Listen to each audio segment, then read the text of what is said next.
from Indonesia. Can you hear me?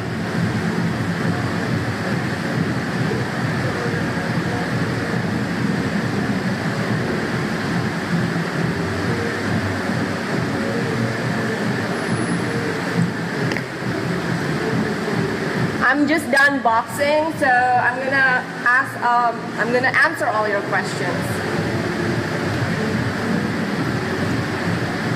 So it's gonna be a bit noisy here, but I'm gonna try to talk to you guys.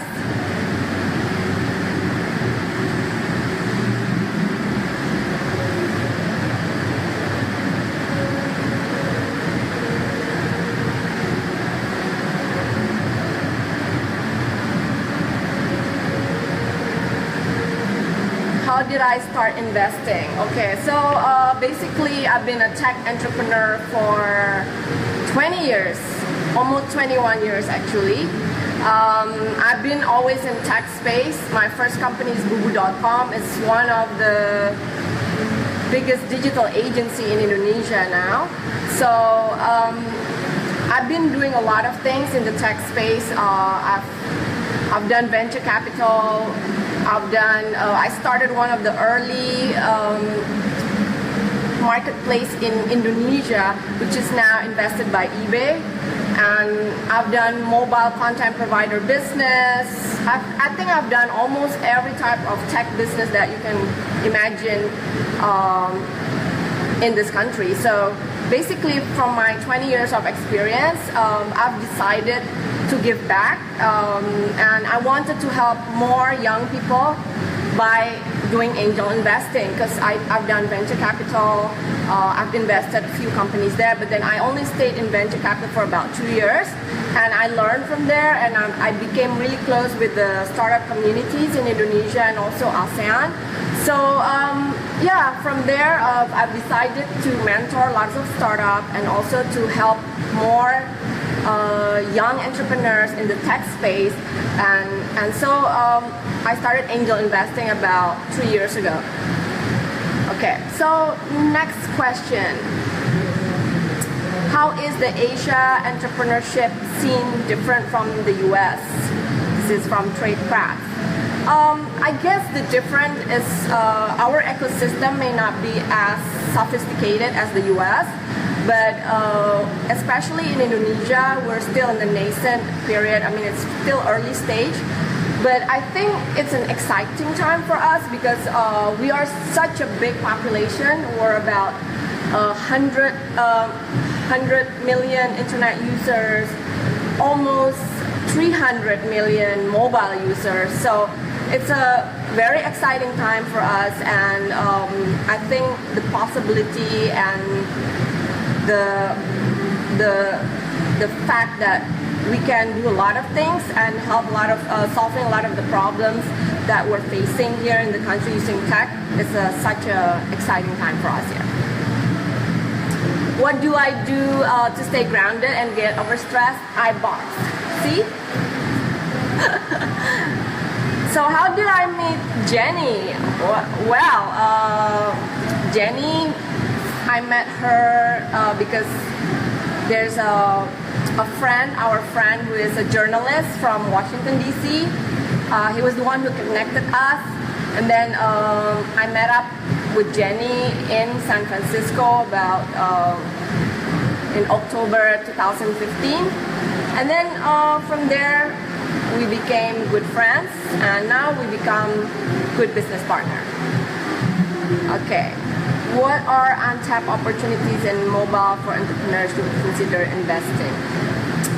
I mean, when you talk about mobile, there's a lot of possibilities, especially in country like Indonesia. We're a mobile first country, so everything starts with the mobile internet.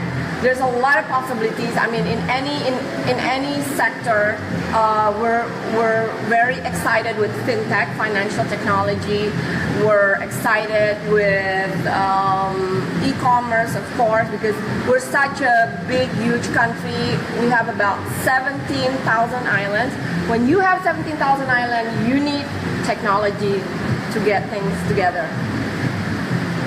So, what is your favorite book that you would share to an entrepreneur? Well, because I'm a female entrepreneur, I always tell people to read Lean In by Sheryl Sandberg, of course, the CEO of Facebook. She happens to be a friend of mine as well. I met her a couple of times. I went to her office at her headquarters in Facebook in Palo Alto. And I think she's such an inspiration to me because, you know, women in tech. And I also think that we need more women leaders in this nation, in this world, to change the world.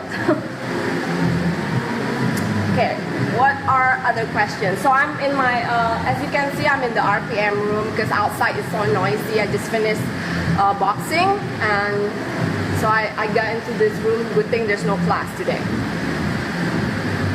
What is the best lesson you've learned as an entrepreneur? I think one of the best lessons that I've learned as an entrepreneur is that don't be afraid to fail. Because I think that's one of the formula to be a successful entrepreneur is that you failed already. Because failure is actually an experience and it's your asset because you learn something from being, you know, if you fail, doesn't mean it's a negative. See it as a positive thing and learn from it, get up and do better than, you know, what you've done previously. What's the next big market people should keep their eye on? I don't know. I always think that biotechnology is going to be big.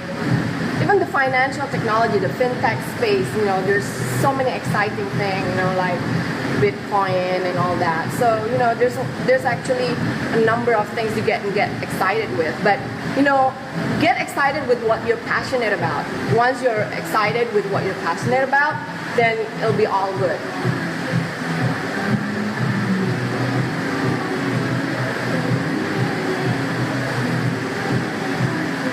As an angel investor, what do you see in the biggest mistake entrepreneur made? Okay.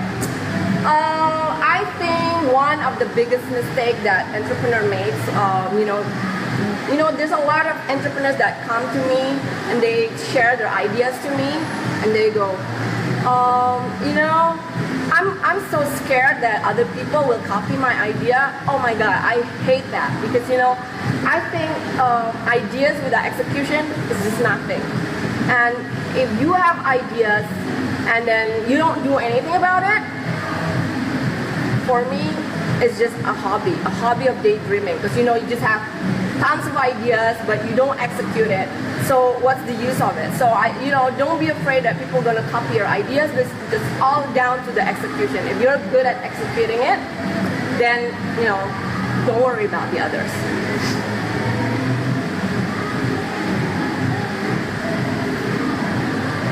Any IPO is great. Snapchat IPO or any IPO, I think is going to be great for anyone. For Snapchat, of course.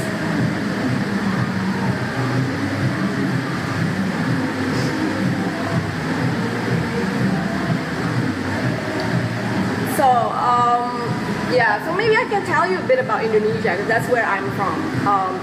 Indonesia is 250 million in population. Where 50% of the population is below 30 years old, around my age, by the way, just kidding. Well, I think it's really exciting here in this country when you talk about digital because, you know, we're such a young population, so we're always topping the social media, like we're the biggest Facebook users, we're the biggest Twitter users. We're always excited with anything new on the digital space. So I think this is ASEAN, or, you know, the countries where Indonesia and other countries around the region are such a big market, and it's a very exciting time. We're all mobile first country, so many opportunities.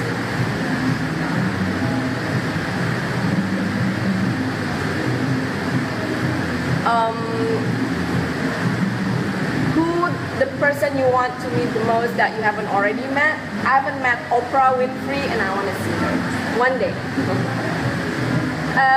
What are the trends in tech that excites me.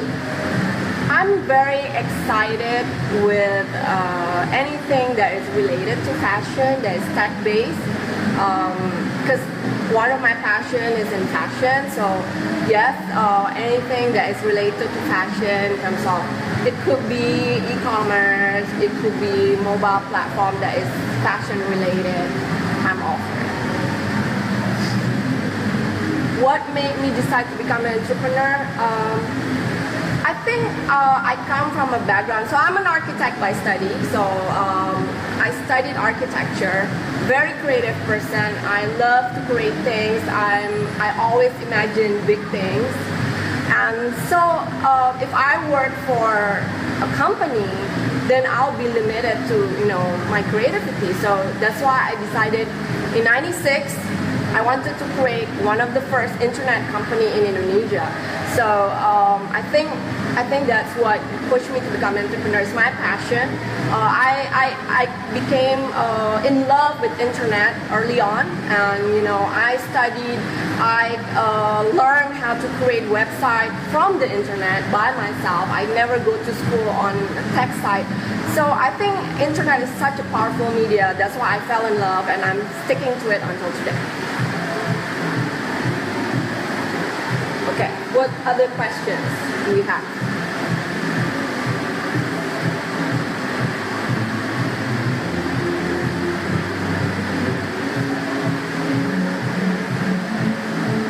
What do I see myself in 1, 3 to 5 years from now? Well, I see myself as billionaire.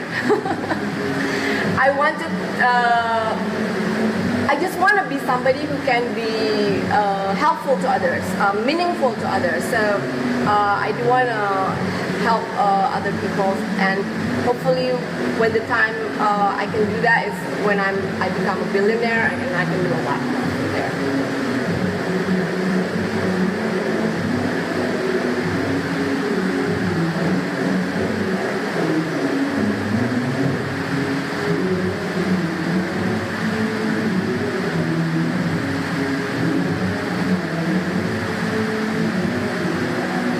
What biggest struggle you had when you decided that to start a business, and how did you overcome it? Well, my biggest struggle actually, because I started internet company in '96, so definitely that is a big struggle because nobody knows what the hell I'm doing.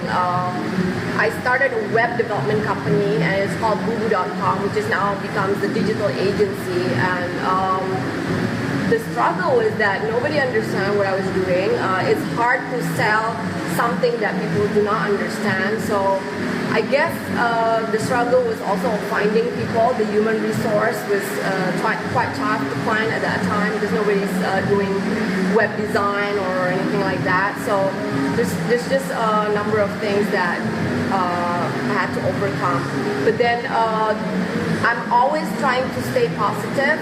And I have this thing that I always have to think big, and I'm such a believer of internet, so that's why I believe this is going to be something big, and it's true. I mean, like 20 years later, look at where we are right now. Top 3 books that I would recommend to people, definitely. I was saying Lean In by Sheryl Sandberg. Another book is one of my favorite is by Ben Horowitz. The Hard Thing. Wait, let me recall the name of the book. I think it's called The Hard Thing. I'm trying to check the name exactly, but it's by Ben Horowitz because I think that's such a great book.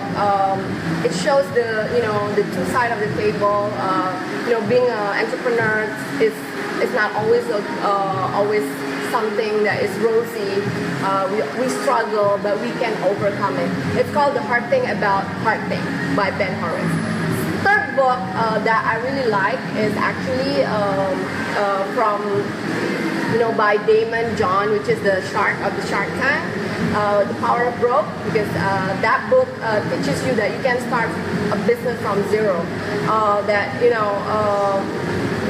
starting business with limited resources is really, really doable. I mean, you don't really need to get tons of money from the beginning to start a business.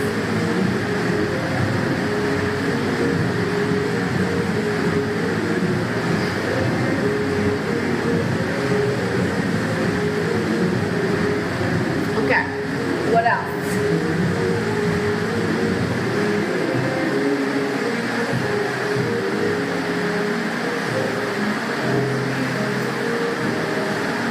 Okay, I'm gonna kind of like sit up so you guys can see.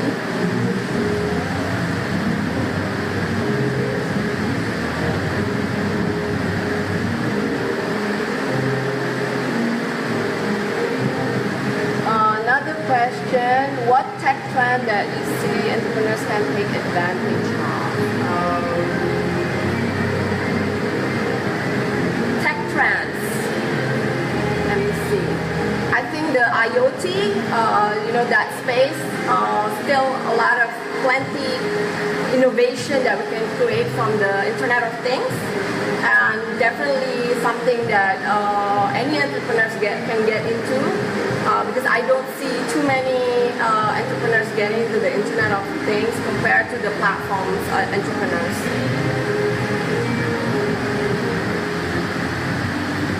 Well, my favorite food is always been Indonesian food because I'm Indonesian, and if you're, if you can find Indonesian restaurants in LA, because I think most of the audience are from LA here, you go eat a dish called rendang. Rendang is it's actually beef, but it's covered with coconut milk, and it's really good. Just try it. It's rendang, RENDANG. But I love Japanese food, by the way, outside of the Indonesian food. Do I have a lot of mentors? Yes, definitely. I think mentors are really important because they're the one who help you and support you in the beginning. They will teach you, they will guide you. I have tons of mentors.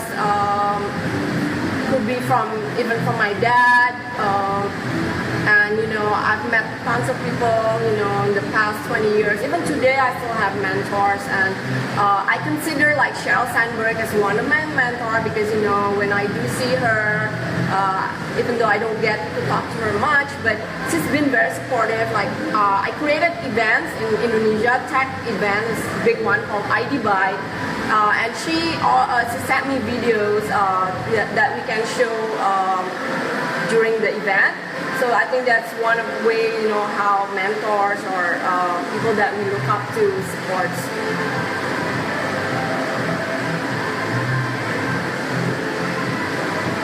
How did I find my first mentor?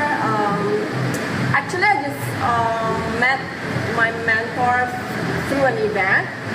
And then I still maintain my relationship with him. He's one of the leading industry player in banking. He was CEO of several banks, and but he's into technology as well early on. So until today, I'm still very much in touch with him. And now I happen to mentor his son. His son now is creating a fintech startup, and I'm mentoring his son now. What are your tips of having great partnership? Because most startups break up because partners fight and don't have similar vision. Definitely, having partners are not easy, but it's always how it's a mindset thing as well. Because if you decide to go into a partnership, you need to always stay positive and also try to understand your partners and try to be supportive. It's not an easy thing, but it's something that you need to work on. If you decide and you make up your mind that you want to partner with this person, you need to try to make it work. sometimes it doesn't work, but there are times that you need to also like kind of step back and see why is your partner thinking this way, or why am I thinking this way. So it's always back and forth type of thing that you kind of need to learn as well. It's something that you grow together with your partner.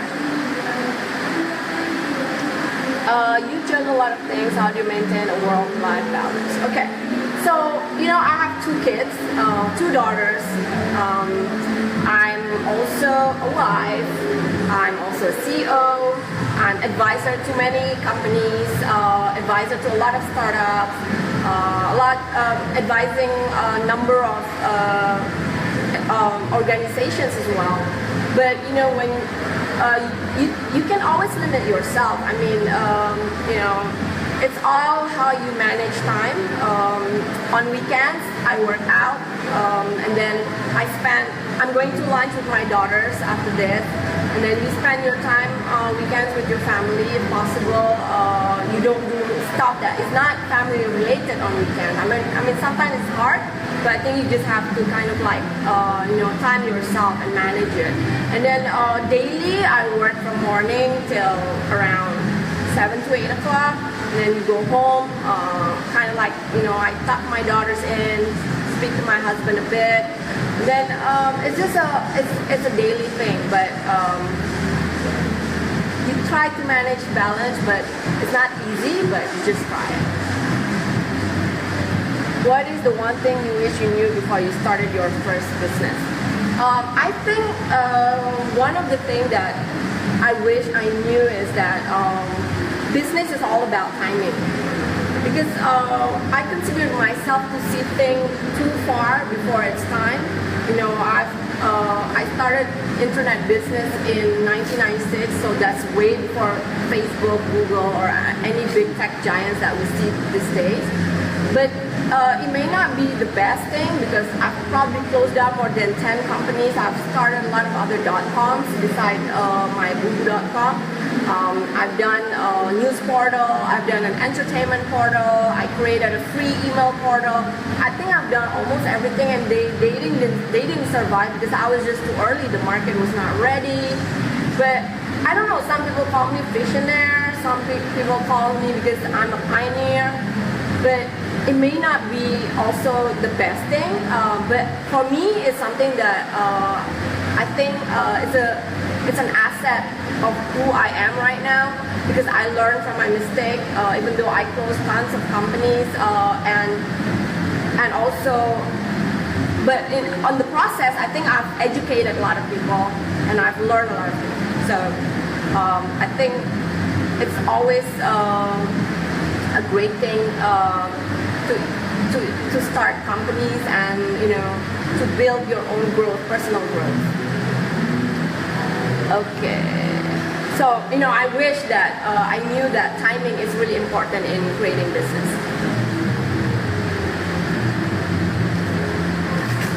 If you were to start all over now, which sector you choose to start your startup? I don't know, because if you ask me, I'm always, like I said, I'm always excited with fashion and e-commerce. So maybe I would do fashion-related e-commerce. What is the one piece of advice you always give to your mentee? Monetize early on, people, because I think that's really, really important. When you build a business, it's not about just finding investor, but it is about creating a business that is long-term and can make a difference in so many people's lives.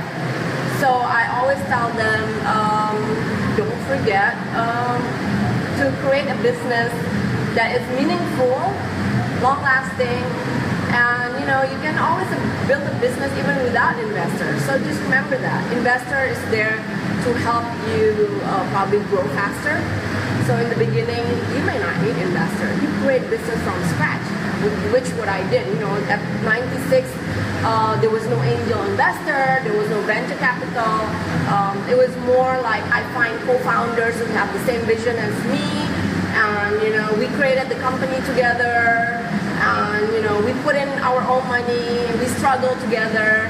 So I want the young people to see that that's very doable. It's not about creating a business and then go out there and find investor. That's not the mindset that I want my startups now to have.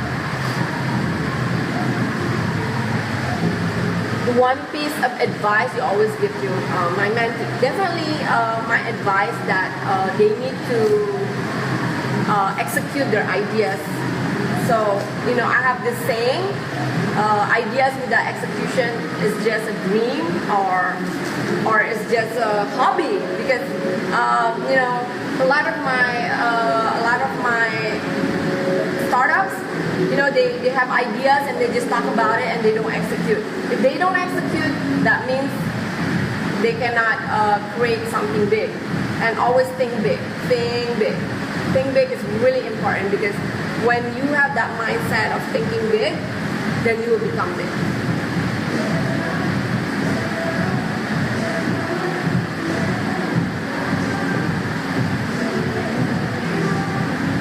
Okay?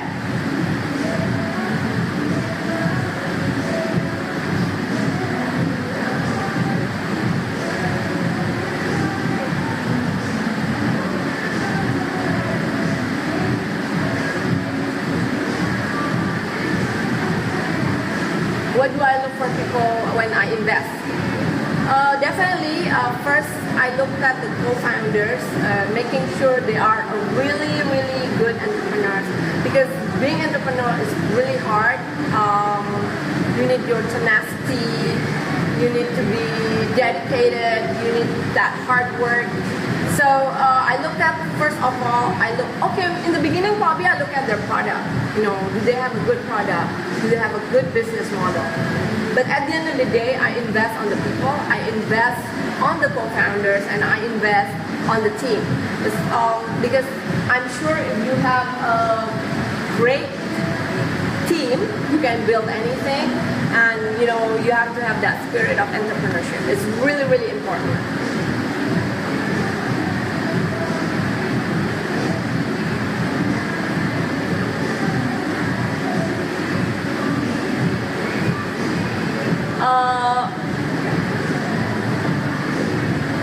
What do you look for? Okay.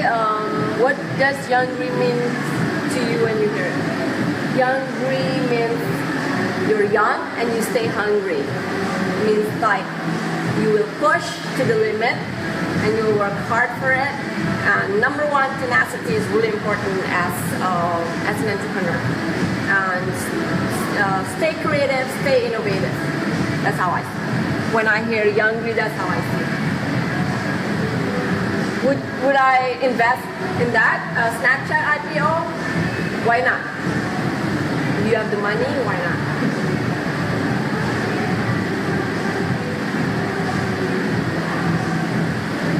What is my secret to success? I don't know.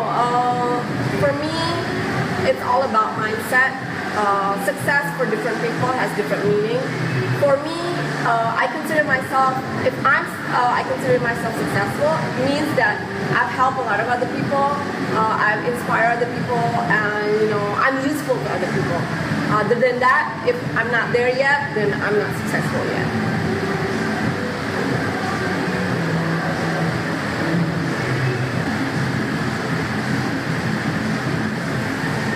What advice do you have to have had setback or failures in their business? If you fail, get up. For me, you just have to move on, because failing, like I said, is not a negative thing. Failing, you need to learn from it. You need to embrace it, and failing is part of the formula being successful. So if you haven't failed, don't think that you'll get successful. So for me, just get up, think what's the next step, be excited for your next move, and you can always, like I said, always think big from the beginning. So that's really important. So for me, if anyone fails, it's not a bad thing. For me, you're gonna have your next success move next. So I invest on failed startup actually, and I would invest on their next step because I'm hoping they learn from there after that.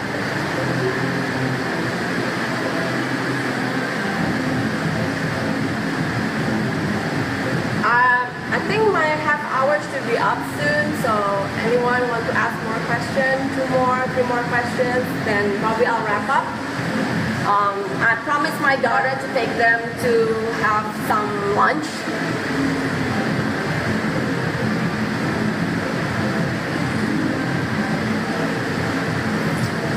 Reach me at, my Instagram is Shinta Bubu. My Twitter is also Shinta Bubu. You can always email me, shinta@bubu.com. So those are the emails and social media that you can connect with me. So follow me at Shinta Bubu in Instagram, Twitter, and you can ask questions also from there. My secret to success, I don't know, I'm just staying positive, always stay happy. I think that's one of the secret. Like I said, success for everyone has different meaning. For me, if I've helped other people, if I'm already useful to other people, then I consider myself successful. Other than that, if I haven't done that, then I don't think I'm successful yet.